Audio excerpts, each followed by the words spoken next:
RBI এর নতুন নির্দেশিকা ঘিরে বড়সড় আলোচনায় দেশের আরবান কোঅপারেটিভ ব্যাংক বা শহুরে সমবায় ব্যাংকগুলি।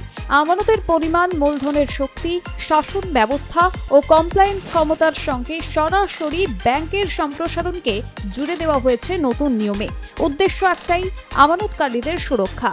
তবে বিশেষজ্ঞদের একাংশের মতে এই কড়াকড়ি নিয়ম শহুরে সমবায় ব্যাংকগুলির স্বাভাবিক বৃদ্ধি ও স্বাতন্ত্র্যকে ব্যাহত করতে পারে। তাহলে প্রশ্ন উঠছে, এই আরবান কোঅপারেটিভ ব্যাংক কি? নতুন নিয়মে কি বদল এলো? কেন এত বিতর্ক? আরবান কোঅপারেটিভ ব্যাংক কি?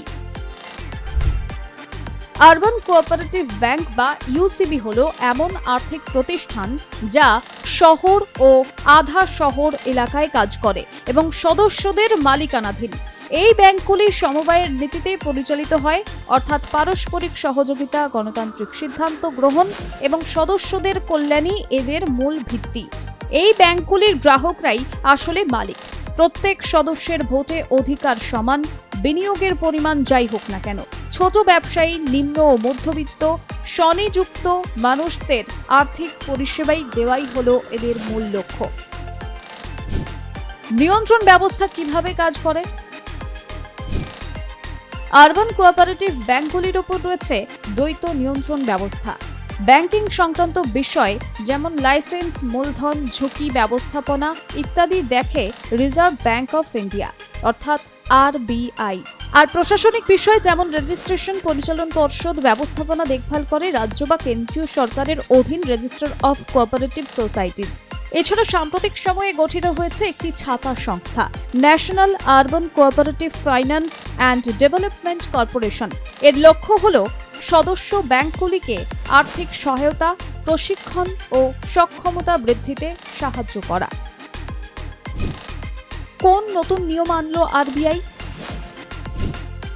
গত কয়েক বছরে একাধিক আরবান কোঅপারেটিভ ব্যাংকের আর্থিক অনিয়ম এবং ধস সাধারণ মানুষের আস্থা নড়বড়ে করে দিয়েছে। বহু আমানতকারী সমস্যায় পড়েছেন। এই প্রেক্ষিতেই আরবিআই একটি নতুন সংশোধিত নিয়ন্ত্রক কাঠামো এনেছে, যার মূল লক্ষ্য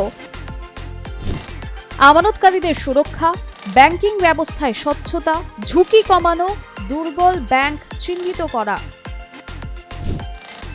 এই সংস্কারের কেন্দ্রবিন্দু হলো একটি ডিপোজিট ভিত্তিক 4 স্তরের কাঠামো। 4 স্তরের ডিপোজিট ভিত্তিক কাঠামো। নতুন নিয়ম অনুযায়ী আমানতের পরিমাণের ভিত্তিতে ইউসিবি গুলিকে 4 ভাগে ভাগ করা হয়েছে।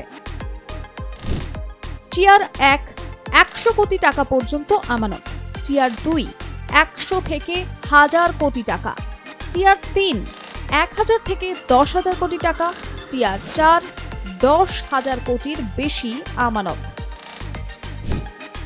গুরুত্বপূর্ণ বিষয় হলো, যে মুহূর্তে কোনো ব্যাংক নির্ধারিত সীমা ছাড়াবে, সঙ্গে সঙ্গে তাকে পরের স্তরে তুলে দেওয়া হবে। এটি বাধ্যতামূলক এবং স্বেচ্ছাসেবী নয়। এর সঙ্গে বাড়বে মূলধন সংক্রান্ত শর্ত, তদারকি, প্রশাসনিক কড়াকড়ি, রিপোর্টিং ও কমপ্লায়েন্সের চাপ ইত্যাদি। শিডিউল ব্যাংক হওয়ার কড়া শর্ত। আরবিআই এর দ্বিতীয় তফসিলে অন্তর্ভুক্ত হতে চাইলে, অর্থাৎ শিডিউলড ব্যাংক হতে হলে এখন নতুন শর্ত মানতে হবে। টানা 2 বছর টিয়ার 3 স্তরের আমানত থাকতে হবে। ন্যূনতম সিআরএআর এর থেকে 3% বেশি মূলধন রাখতে হবে। কোনো বড় তদারকি বা নিয়ন্ত্রণ সংক্রান্ত ত্রুটি থাকা চলবে না। এই শর্তগুলি অনেক ইউসিবির পক্ষে পূরণ করা কঠিন হয়ে উঠছে। প্রধান সমস্যাগুলি কি কি? 1. আমানত বৃদ্ধি এখন বাধা হয়ে দাঁড়াচ্ছে। যত বেশি আমানত তত বেশি কড়া নিয়ম। ফলে অনেক ব্যাংক ইচ্ছাকৃতভাবে বাড়াতে চাইছে না। উন্নয়ন যেন শাস্তিতে পরিণত হচ্ছে। 2. মূলধনই সবচেয়ে বড় সংকট। ইউসিবিগুলি বাজার থেকে শেয়ার ইস্যু করে মূলধন তুলতে পারে না। তারা নির্ভরশীল সদস্যদের অবদানের উপর। ফলে বাড়তি সিআরএআর বজায় রাখা তাদের পক্ষে কঠিন হয়ে দাঁড়াচ্ছে। 3. কমপ্লায়েন্স খরচ বেড়ে যাচ্ছে। বিশেষজ্ঞদের মতে নতুন নিয়মে খরচ 20%-এরও বেশি বাড়তে পারে। এর ফলে ঋণ দেওয়া, শাখা খোলা বা পরিষেবা সম্প্রসারণে অর্থ কমে যাচ্ছে। 4. প্রযুক্তি ও ঝুঁকি ব্যবস্থাপনার চাপ। নতুন নিয়ম মানতে গেলে প্রয়োজন উন্নত core banking system, cyber security, real time reporting, ঝুঁকি বিশ্লেষণ সফটওয়্যার। ছোট ও মাঝারি ব্যাংকগুলোর পক্ষে এই খরচ বহন করা অত্যন্ত কঠিন। 2 বছরে গ্লাইড পাথ যথেষ্ট নয়। উচ্চতর স্তরে যেতে 2 বছরের সময় দেওয়া হলেও ওই সময়ের মধ্যেই মূলধন, প্রযুক্তি ও ব্যবস্থাপনা উন্নত করা বাস্তবে কঠিন। শাসন ব্যবস্থা ও পুরনো কাঠামোর সংঘাত। বড় ব্যাংক হতে গেলে পেশাদার পরিচালনা ও পরিষ্কার রেকর্ড দরকার, কিন্তু বহু সমবায় ব্যাংক এখনো ঐতিহ্যগত ব্যবস্থায় চলে, যা দ্রুত বদলানো সহজ নয়। রাজ্যের ক্ষমতা খর্ব হওয়ার অভিযোগ। নতুন কাঠামোয় আরবিআই প্রয়োজনে রাজ্য রেজিস্ট্রারকে পাশ কাটিয়ে সিদ্ধান্ত নিতে পারে। মহারাষ্ট্র, গুজরাট, কেরালার মতো রাজ্যগুলির দাবি, সংবিধান অনুযায়ী এতে রাজ্যের অধিকার ক্ষুণ্ণ হচ্ছে, সদস্যদের গণতান্ত্রিক অধিকার দুর্বল হচ্ছে। আরবিআই চাইলে নির্বাচিত বোর্ড ভেঙে দিতে পারে বা একতরফা মার্জার অনুমোদিত দিতে পারে, ফলে সদস্যদের মতামতের গুরুত্ব কমছে এবং সমবায়ের আত্মা ক্ষতিগ্রস্ত হচ্ছে। এক নিয়মে সবাদ বিচার। ছোট ও বড় সব ব্যাংকের জন্য একই নিয়ম কার্যকর হওয়ায় ছোট ব্যাংকগুলি টিকতেই পারছে না। যে নিয়ম বড় ব্যাংকের জন্য বানানো তা ছোটদের জন্য ভার হয়ে দাঁড়াচ্ছে। স্থানীয় চাহিদায় দ্রুত সাড়া দেওয়ার ক্ষমতা কমছে। নতুন শাখা খোলা, নতুন পণ্য চালু করা বা পরিষেবায় পরিবর্তন আনতে অনুমোদনের প্রয়োজন পড়ছে, ফলে স্থানীয় মানুষের চাহিদা অনুযায়ী দ্রুত সিদ্ধান্ত নেওয়া কঠিন হয়ে যাচ্ছে। সমাধানের পথ কি হতে পারে? হাইব্রিড মডেল প্রবর্তন।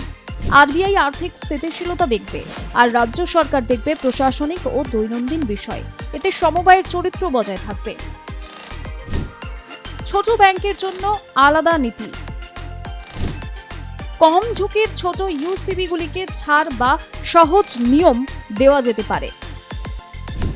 পরামর্শ ভিত্তিক ও তথ্য নির্ভর সংস্কার। সংস্কার চাপিয়ে না দিয়ে গ্রাউন্ড লেভেল অভিজ্ঞতা ও তথ্যের ভিত্তিতে হওয়া উচিত। স্থানীয় উন্নয়নে ভূমিকার স্বীকৃতি। ইউসিবিগুলি আর্থিক অন্তর্ভুক্তি ও স্থানীয় অর্থনীতির মেরুদণ্ড, এই বিষয়টি নীতিতে প্রতিফলিত হওয়া দরকার। আরবিআই এর নতুন কাঠামো নিঃসন্দেহে আমানতকারীদের সুরক্ষা জোরদার করবে, কিন্তু একই সঙ্গে এই নিয়মগুলি শহুরের সমবায় ব্যাংকের বৃদ্ধি, স্বাধীনতা ও স্বকীয়তাকে সীমিত করছে। ডিপোজিট ভিত্তিক স্তর, উচ্চ মূলধন শর্ত ও বাড়তি কমপ্লায়েন্স ব্যয় অনেক ব্যাংকের জন্য বোঝা হয়ে দাঁড়াতে পারে। তাই প্রয়োজন এমন এক ভারসাম্য পথ যেখানে আর্থিক স্থিতিশীলতা নিশ্চিত হবে, আবার রাজ্যের ভূমিকা, সদস্যদের অধিকার এবং স্থানীয় উন্নয়নও অক্ষুণ্ণ থাকবে। এই ভারসাম্যই ঠিক করবে ভবিষ্যতে শহুরের সমবায় ব্যাংকগুলি শক্ত ভিতের উপর দাঁড়াতে পারবে নাকি ধীরে ধীরে কোণঠাসা হয়ে পড়বে। ব্যুরো রিপোর্ট, আর প্লাস নিউজ।